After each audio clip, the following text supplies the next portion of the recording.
Oi, olha, vamos ter que voltar à discussão sobre o projeto infame do Congresso, da Câmara e do Senado, que foi aprovado com a chamado Lei contra o Abuso de Autoridade. Comportamento do governo Bolsonaro até agora em relação a esse projeto, a essa lei, porque ela foi aprovada na Câmara, é, para dizer o mínimo, tíbio, tímido, posso usar uma palavra mais dura? Covarde. O Bolsonaro está fazendo ondinha. Ele, olha, eu vou vetar alguns artigos, e aí o porta-voz, o general Moraes Rego, disse, Rego Barros, desculpe, é o seguinte, ele não avisou qual é o que ele vai vetar, e o Moro esteve com ele e disse à imprensa, sabemos de alguns receios em relação a esse recente projeto aprovado de abuso de autoridade. Nós vamos examinar com muita atenção, com muito cuidado, com muito respeito para encaminhar ao presidente eventuais sugestões de veto. Eventuais.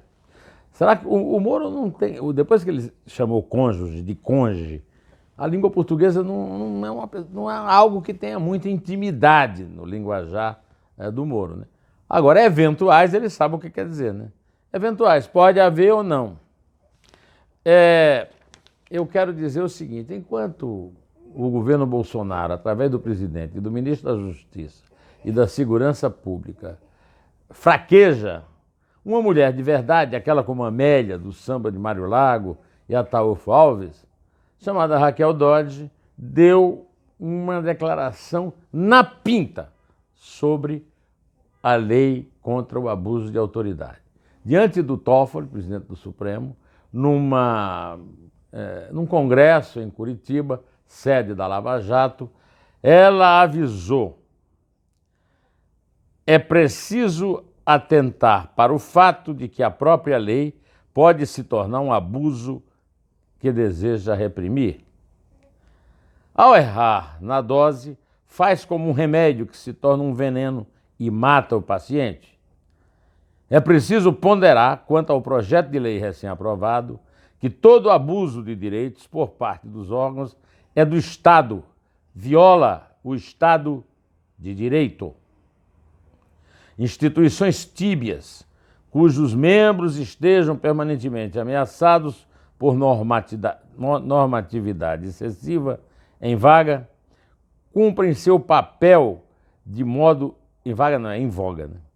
Cumprem seu papel de modo hesitante no tocante a enfrentar os poderosos, coibir a corrupção e o crime organizado. Então, no meio dessa confusão, apareceu a voz sábia e corajosa de Raquel Dodge. Vocês sabem, e não precisa cobrar de mim, que eu nunca fui fã da Raquel Dodge. A Raquel Dodge foi indicada pelo Gilmar Mendes e nomeada pelo Michel Temer naquelas noitadas que o Michel Temer passava no Palácio do Jaburu em jantares que não tinham a menor explicação, tinham uma menor explicação republicana. Não tinham, nunca tiveram. Nos jantares entre réu e juiz, no entanto, viajaram para Portugal de carona, o Gilmar de carona no avião presidencial do Temer, etc. Pois é, o fato da Raquel Dodge estar em fim de mandato pode também ter influído. Agora, a declaração dela sobre a lei é uma declaração de pelo menos uma pessoa informada, que não parece ser o caso do Moro nem do Bolsonaro. A possibilidade de um veto parcial da lei já é muito decepcionante. A lei tem que ser vetada totalmente, em sua totalidade. Não há outra opção para um presidente que se diz combatente contra a corrupção, que foi eleito por causa disso. Grande parte dos 57 milhões e mais de 700 mil votos do Bolsonaro foram dados a ele, não pela direita, que sustentou a campanha dele no começo, mas quem elegeu o Bolsonaro foi o antipetismo e a promessa, o comprometimento de combater a corrupção, e ele está fraquejando. E uma prova disso é essa lei. quais são os defeitos da lei? Não é preciso nem analisar. A lei foi escrita por Renan Calheiros. Numa situação típica, o Congresso estava submetido a um julgamento do Supremo Tribunal Federal a respeito de um tal componente da linha sucessória do presidente da República que podia ou não podia ter processos na Justiça. E o Renan Calheiros tem 9 lá no Supremo, e subindo cada vez mais, né? Então o que é que ele fez? Ele fez uma lei para reprimir juiz e procurador e agente policial e evitar vir a ser punido pelos crimes que ele cometeu na vida, e foram muitos, né? Muitos. Pois bem, uma lei do Renan Calheiros já era motivo para ser, no mínimo, alvo de desconfiança do Bolsonaro e do Moro. Essa lei foi votada de uma forma absolutamente safada. Essa lei está há 2 anos na gaveta e ela saiu da gaveta no Senado e depois foi correndo às pressas para a Câmara, uma votação de urgência ali pela hora da morte, amém? E aí ela foi votada em votação simbólica, ou seja, vamos começar do começo? Os deputados são eleitos de forma bastante heterodoxa. Eles não representam o cidadão como representa, por exemplo, o presidente da República, um governador, um prefeito, em eleições majoritárias. As eleições proporcionais permitem que truques matemáticos de representação, inventados na Constituição de 46, distorçam a representação na Câmara. Quando chega na hora de votar, o regimento da Câmara permite a votação simbólica, ou seja, são votados os projetos por líderes das bancadas. Aí tem miríades de bancadas, de partidos pequenos, bancadas de um deputado só, e cada uma dessas bancadas tem um voto. E aí fazem um acordo lá entre eles, um acordão, e votam. Quem não tiver satisfeito pede ao presidente para fazer uma votação nominal, até para aparecer o nome de quem votou em quê. Apareceram esses lá, e o Rodrigo Maia fez de conta que não estava vendo. A eleição foi roubada, foi furtada pelo próprio presidente. Então, é um texto do Renan Calheiros, vítima eventual da Lava Jato e por isso inimigo. Votado numa votação simbólica, tem que ser vetado inteiro. Veta tudo Bolsonaro. Porque aí é o seguinte, aí você prova que você quer combater a corrupção. Se não fizer isso, está aliado àqueles que querem destruir não apenas a Lava Jato, mas o combate à corrupção no Brasil. Eu quero falar em outro assunto aqui, que eu já estou devendo a vocês, é que a caixa preta do BNDES começou a ser aberta, e isso é bom. O IUP da Tijuca, o Tijuquiup, para agradar o Bolsonaro, publicou a lista de milionários que foram financiados pelo BNDES a taxas de juros abaixo do mercado para comprar jatos.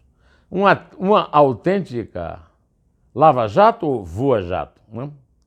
O BNDES informou que essa linha de empréstimos foi criada em 2009 a taxas subsidiadas e que custou ao banco 693 milhões de reais. Isso numa situação de desespero, de desemprego, de crise, numa situação de retração econômica. É um absurdo usar recursos do trabalhador que está perdendo o emprego, que está ganhando mal no emprego, ou que está subempregado, para dar a milionários para comprar aviões. O absurdo é ainda maior porque esses financiamentos foram a taxas subsidiadas. Eu tenho falado aqui sobre isso, eu acho que é importante repetir. O BNDES hoje foi usado no governo Lula e está sendo usado agora como um Robin Hood às avessas, que é o embordor, né? Robin Hood ao contrário. Mas, como não somos bobos, essa caixa preta só foi aberta porque pegou 2 fortes, prováveis candidatos à presidência da República. O João Dória. O João Dória apoiou o Bolsonaro para presidente, mas na eleição que vem é candidato a presidente, possivelmente contra o Bolsonaro. E o Luciano Huck. O Luciano pretendeu ser candidato à época em que o Bolsonaro foi, mas pressionado pela Globo, o emprego dele e o da mulher correndo risco, ele não se candidatou. Então o Bolsonaro está abrindo uma caixa preta para pegar futuros prováveis inimigos. Uma tática que ele deve ter aprendido com os inimigos dele do PT, né? Um dia antes, Luciano Huck tinha feito uma crítica ao Bolsonaro, que eu repito aqui. Esse governo foi eleito de maneira democrática, mas eu não acredito que a gente está vivendo o primeiro capítulo da renovação. Para mim, estamos vivendo o último capítulo do que não deu certo. É preciso ter muita boa vontade com o Bolsonaro para não concordar com ele. Principalmente depois que o Bolsonaro o expôs da forma como expôs, porque foi criticado. Aí, nesse caso, a Caixa Preta foi aberta a jato. Se o Huck tivesse feito um elogio, talvez a Caixa Preta continuasse fechada ou ele não teria aparecido de jeito nenhum, mesmo a Caixa Preta tendo sido parcialmente aberta. Será que o Ilponaro só vai abrir a Caixa Preta que traga benefícios políticos para o seu patrão, o capitão Jair? Por que não se abre essa Caixa Preta de verdade? Bom, estamos também vivendo uma situação bastante lamentável, que é esse vai e vem, esse puxa e encolhe do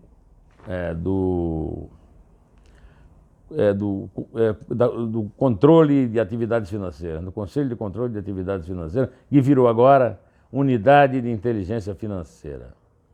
O pessoal do antagonista, que eu consulto sempre com muita alegria, né, relatou um parecer jurídico da Procuradoria do Banco Central, que eles obtiveram por exclusividade, indicando que o novo modelo que substituirá o COAF é usado em 14 países. Como exemplo, a procuradora-chefe do Banco Central, que é Arely Moura de Oliveira, citou Itália, mãos limpas. A Itália acabou com a Operação Mãos Limpas e virou, de novo, o país mais corrupto da Europa. Armênia, Malásia e Sri Lanka. Isso é para vocês verem que nós tínhamos um departamento de inteligência financeira para pegar ladrão e ajudou muito a pegar ladrão da Lava Jato. E na hora que ele pegou um político antiga, o primogênito do Bolsonaro, Flávio Bolsonaro, então começou a ser jogado como ioiô de um lado para outro.